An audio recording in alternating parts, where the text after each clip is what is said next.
lot of movies that are being made right now, it doesn't even matter. You just need a star like Sam Jackson on Snakes on a Plane. You just need a badass dude. Like Jason Statham.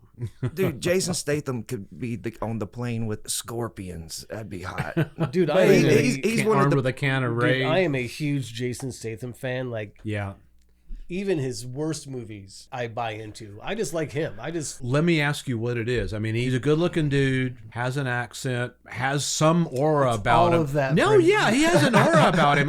That's what I'm curious about. What is it about him that makes him? He's believable. Yeah, he's an everyday guy that can whoop an ass. Yeah, if you just saw him, if he was just working at Walmart, women wouldn't throw themselves at him. But he's handsome enough to where his badassness elevates his attractiveness, and all the girls like him. But he's one of the best action guys but for me, it's even before. Like, I liked him just when I saw him in Lock, Stock, and Two Smoking Barrels. Yeah, okay. I've liked him since then, just as an actor. I just thought he was just clever and just witty. I'm a big fan of Jason Statham. Cool. His career though is going more towards these B movies. Yeah. You know, no pun intended with the Beekeeper, but like the Meg. You look at the Meg.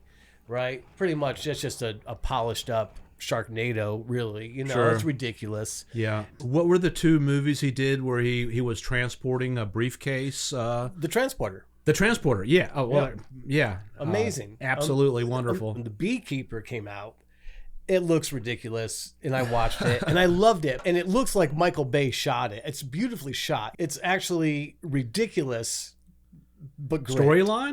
Storyline wise, ridiculous. It's John Wick. The Beekeeper is John Wick. Okay. Everything that happens in John Wick happens in the Beekeeper. It's just different worlds, right? So in John Wick, he's a retired special agent. Same thing with Jason Statham. So it's a recycled film, a formula film that works. He's retired. He's on this farm, and he literally is a beekeeper. It'd be like if John Wick sold candles.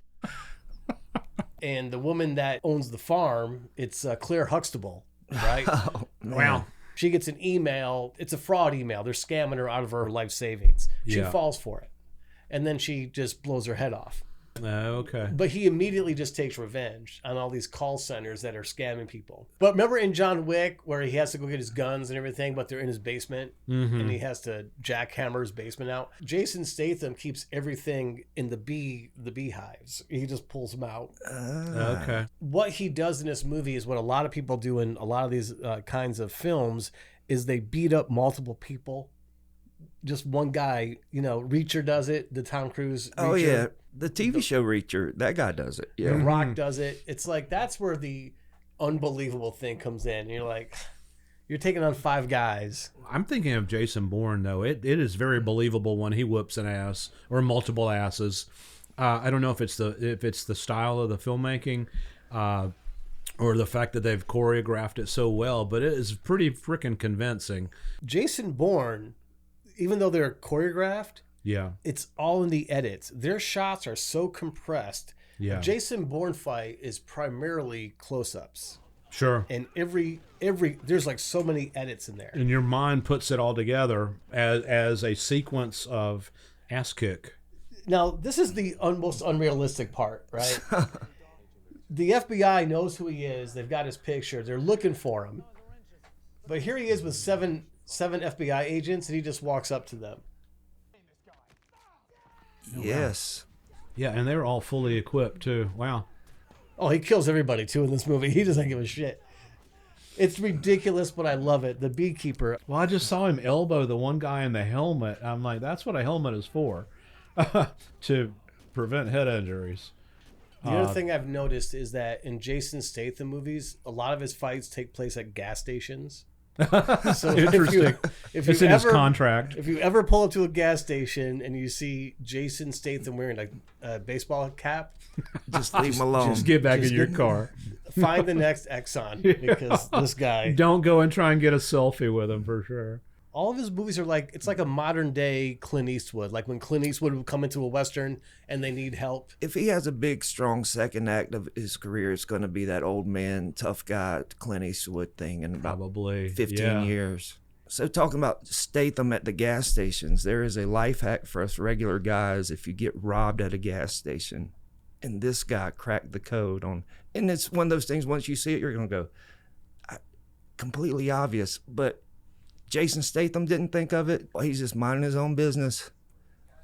He's like, oh shit, here we go. These guys are gonna rob me. Oh nah, not today. Just start spraying them down. Yeah, that's it. Light them up too. Get your lighter out now and light that shit up. Dude. Wow. Dude, how amazing was that? That makes so much sense. Yeah, exactly. It's genius. You probably would just drop it and run, Right. but that's what you do. That's the move. Imagine getting out of a van to rob somebody and all of a sudden you're covered in gasoline. Yeah. You're like, this ain't the guy. The next thing I'm coming at you with a lighter. But notice how replay it. Notice how fast he's like, oh, you want some of this? And he's got a mask on. He's like, I don't want to catch germs. COVID. You get some, you get some, you get some. I'm gonna put some in your van. Have you ever load your whole shit up? Look, have you ever gotten that in your eyes? It's not. Dude, it's not fun. Oh my god! Wow, if that was awesome. Jason Statham, he would have lit him on fire. pulled out a Zippo, Right. threw it right at him. And the van would have driven away. On fire. But how genius is that? And genius for sure. Like now when I'm pumping gas, I'm like, I hope somebody tries. Yeah, I want somebody. I'm gonna try and heist you just to see if you can pull it off. Please, somebody come by so I can spray this gas down. Yeah, carry your lighter with me just in case. If you're like, you're pumping gas, hey Brady, it's like, man, I'm here to rob you. Oh man, you're not. I am. I'm serious. I'm here to rob you, man. But the moment that gas hits you, you're like, oh, I'm out of here. Oh Fuck this. yeah, absolutely. But yeah, there is a flawless hack to getting robbed at a gas station. Is douse them with the gas, and it comes out like, as you saw, like with force, and it's like some dude drives up in his Tesla.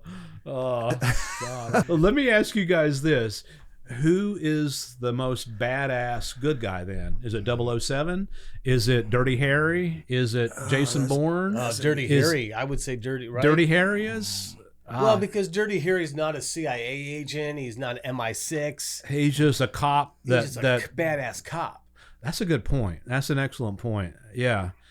Jason Statham, I mean, he always generally plays a retired agent. Yeah. Jason Bourne was an agent that, on the run kind of thing. Right. You know, Dirty John Harry's, Wick. Something always happens coincidentally the perfect timing while he's around. Sure. He's eating a hot dog. Oh, there's a bank robbery. He's like, hold on. Still chewing the hot dog. Goes down, takes Damn out. it, I was just going to enjoy this lunch. And then they tell him, all right, Harry, get the fuck out of here. So him and his new partner, they go to the airport.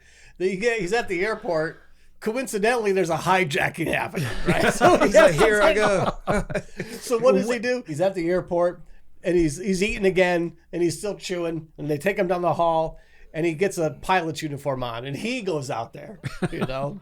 Where does 007 fit in? Is he just doesn't register at all in this, or what? As far as those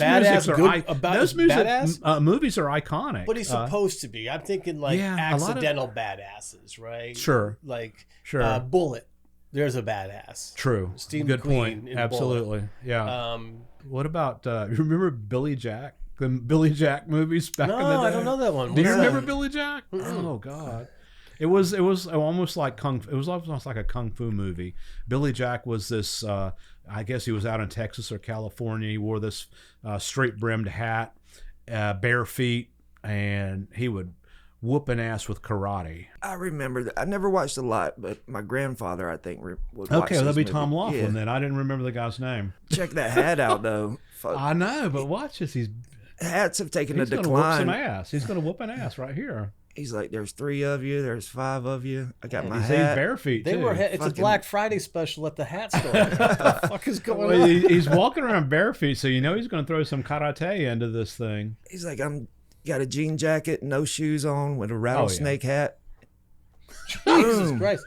With my bare feet. The whole evolution of 007 is interesting. The characters, I mean, the actors that have played that character and how it's evolved. The last few have been more on the level of the Tom Cruise. Mission Impossible. It's been more on the line of Mission Impossible. Well, they did before Daniel Craig was Pierce Brosnan, right? And Pierce Brosnan's was still produced like they were doing the Sean Connery ones. Lockdown cameras, right? the Bourne identity changed James Bond forever. I think you're right. Yeah, I think you're right. When Casino Royale came out, it was shot totally different. What's it was interesting, handheld, the fight scenes, everything was much more edgy. 007 has always been considered a ladies' man. You know, he's always been a handsome guy. You know, apparently a lot of women see Daniel Craig as a very sexy Bond. But, I mean, you've got Roger Moore. You've got so many other, you know, handsome leading men playing James Bond. So it's interesting for sure. I'm uncomfortable with this conversation, Brady. Yeah, but you're in love with James Statham. I mean, come on. It's Jason Statham. Jason Statham. Yeah, get it right, Get it Brady. right, Brady. I'm sorry. I've never seen a James Bond movie. Oh, wow. Never. Really? Never seen one. That was like, to me when I was a kid, that was kind of like what my dad would have liked. Well, I start with then start with the Daniel Craig stuff.